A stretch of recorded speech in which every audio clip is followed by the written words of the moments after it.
Immuable objet de fascination, la condition féminine constitue une perpétuelle source d'inspiration de la littérature.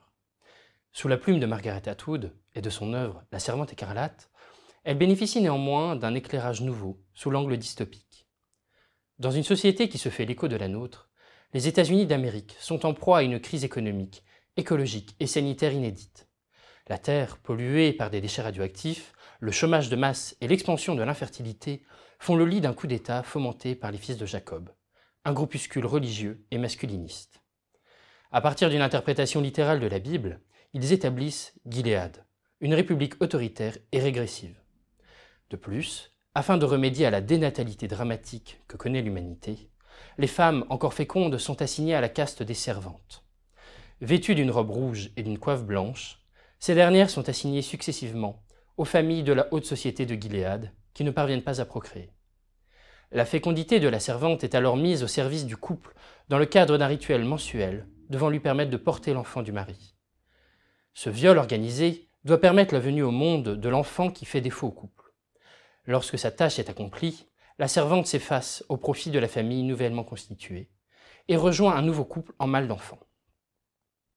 À travers cette organisation autoritaire qui recourt à une forme institutionnalisée de l'esclavagisme sexuel, la République de Gilead réorganise la cellule familiale en la purifiant de ses mutations contemporaines, notamment l'émancipation des femmes, la liberté sexuelle, le pluralisme conjugal ou encore la diversification des modèles familiaux.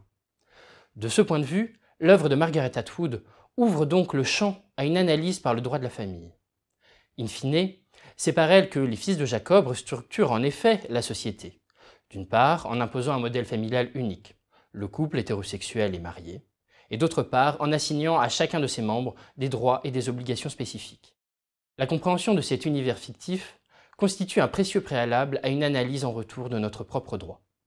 Après tout, tel est le but de la dystopie, provoquer un effet de catharsis chez son lecteur en exacerbant les maux de la société. De prime abord, un rapprochement de l'organisation des familles de Gilead et des familles de France devrait révéler un antagonisme profond. La liberté et la subjectivité sont des marqueurs contemporains très forts de notre droit civil et qui contrastent avec le modèle totalitaire présent dans l'œuvre de Margaret Atwood.